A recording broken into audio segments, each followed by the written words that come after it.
Oi para todo mundo, meu nome é Marcos Souza e esse é mais um vídeo do canal Sons Aleatórios. E hoje eu vou falar aqui sobre um personagem aí da figura da cena musical britânica. Começou sua carreira aí no início da década de 60 e até hoje ele se mantém mais ou menos ativo. E ele tem conexões interessantes com bandas conhecidas como, por exemplo, Pink Floyd. Eu estou falando do Ron Geesin. O Ron Geesin, ele começou sua carreira num grupo no que os britânicos chamavam de trad jazz, que é um jazz mais tradicional, mas com alguma pegada britânica. Isso no começo da década de 60, quando ainda tinha menos de 20 anos. Mas depois ele entrou assim de cabeça na música experimental, mas com um pezinho assim no que a gente chama de vaudeville também. E por que ele tem conexões com o Pink Floyd? Isso eu vou falar um pouco mais à frente desse vídeo. Mas o que eu quero falar hoje é sobre o primeiro álbum solo dele. Ele tinha até ele lançou alguns EPs com a banda de trad jazz que ele tinha, que era The Original Downtown Sycophanters. Mas depois, em 1965, ele lançou um EP, mas no esquema que os britânicos chamam de Private Press, que é independente, né? Não tinha nenhuma gravadora por trás. É o primeiro álbum formal dele mesmo, de duração comum a um LP, que a gente chama de long play, chamava antigamente, é esse aqui, A Raise of Eyebrows, de 1967. Essa é uma edição japonesa, aqui é a contracapa. E o que vem dentro aqui no caso? Vem aqui um folheto em japonês, infelizmente. Como dá pra ver aqui, né? Mas tem as letras das canções que tem vocais em inglês.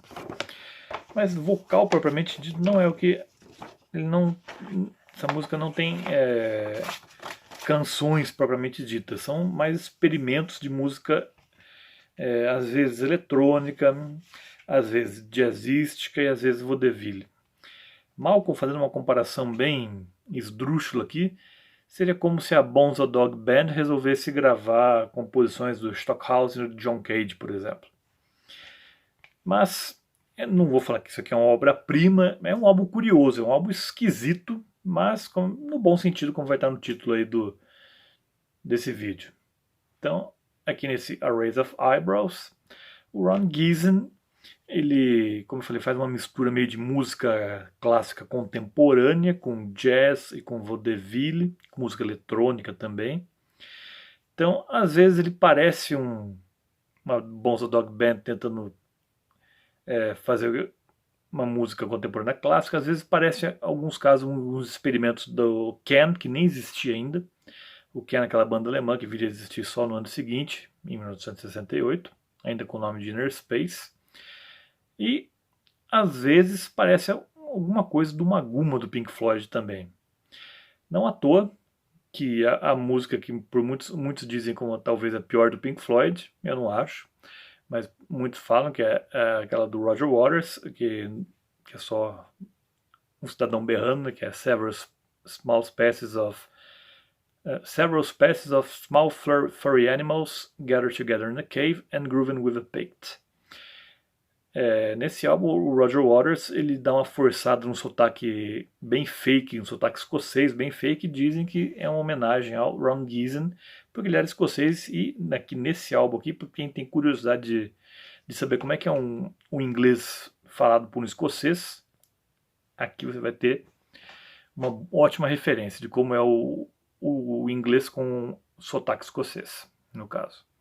E depois ele devolveria essa homenagem, talvez, ao Roger Waters, no seu próximo álbum de canções mesmo, de 1973, que é o As He Stands, com a música chamada To Roger Waters, Wherever You Are. Ou seja, para Roger Waters, onde quer que você esteja. Então aqui a gente começa já com uma música bem esquisita, bem tensa aqui no caso, que é a faixa título, A Raise of Eyebrows, que seria... O que seria A Raise of Eyebrows? Seria uma levantada de sobrancelhas, algo assim. que começa um barulho de vidro se quebrando, provavelmente alguém jogando copo no chão e quebrando, com umas risadas meio maníacas no caso, e parece um pedaço aí de uma narração de uma partida de futebol também, meio aleatória, e termina com uma frase meio enigmática, meio ameaçadora do Ron Gleason, com sotaque escocês bem forte, que ele fala que tem tijolos no seu jardim, pegue-os e jogue no seu vizinho. Vai saber lá o que ele quis dizer com isso. Depois a segunda música também chama-se Freedom for Four Voices and Me. Também aqui é ele no seu mais experimental, no seu mais estranho, é essa música aqui, com certeza. Depois a gente tem aqui uma música chamada Psychedelia, que é nenhuma das músicas na verdade é cantada, só essa Freedom for Four Voices and Me que tem uma certa melodia, mas é mais ele, o Ron Gleason falando. E essa Psychedelia, assim como a próxima, a Positives, também é ele falando simplesmente, no caso dessa Psychedelia, com um pouco de acompanhamento musical ao fundo. Nessa Positives é só ele declamando poema mesmo. Depois tem a primeira canção realmente, mas praticamente não tem vocais também, que chama It's All Very New, You Know, onde ele mostra que ele é um ótimo pianista, que ele toca um piano de uma maneira meio atonal, meio jazzística também, que ficou muito bom. Eu achei o resultado da performance dele no piano ficou muito boa. E termina aqui o então lado A com também um breve poema que chama A Female.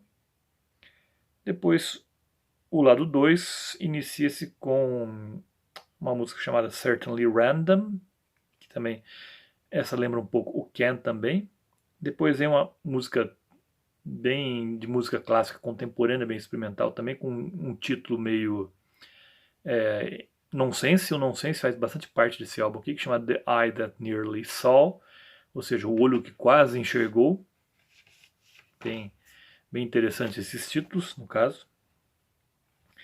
Depois temos aqui um experimento com guitarra, chamado 215 String Guitar for Nice People.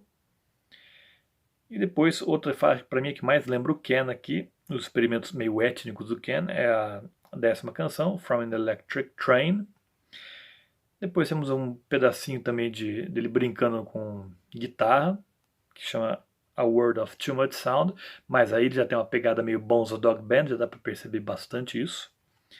Depois temos outro breve discurso também chamado Another Female, que tem a ver com A Female, que aparece no lado A, quando era em vinil.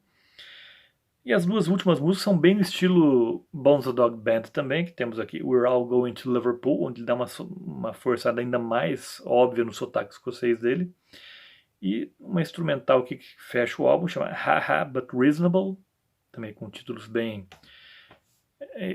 esquisitos no caso, que aqui também é um duelo quase entre piano e gaita, no caso.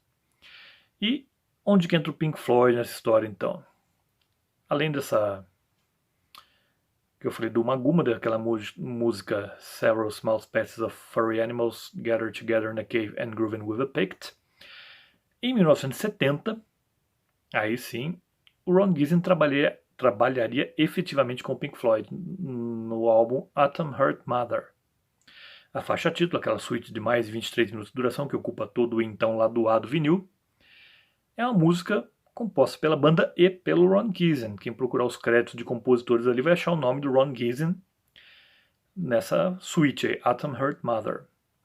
E ainda em 1970, o Ron Gleason, juntamente com o Roger Waters, eles gravariam um álbum que se tornou a trilha sonora de um documentário sobre o corpo humano e foi lançada pela Harvest Music, pelo selo Harvest, que era o que o Pink Floyd gravava naquela época, chamado Music from the Body. Um álbum bem esquisito também, com sons e barulhos de corpo humano também, então é algo bem estranho. Também é um álbum, acho que até mais estranho do que esse. Também, talvez eu fale sobre ele futuramente aqui, particularmente sobre o Music from the Body. Depois, na carreira na década de 70, ele teve alguns outros álbuns, como o As He Stands, que eu falei para vocês. Na década de 80 ele deu uma parada, assim, e curiosamente, em 2008, seja, 12 anos atrás, mas muito tempo depois da colaboração dele com o Pink Floyd.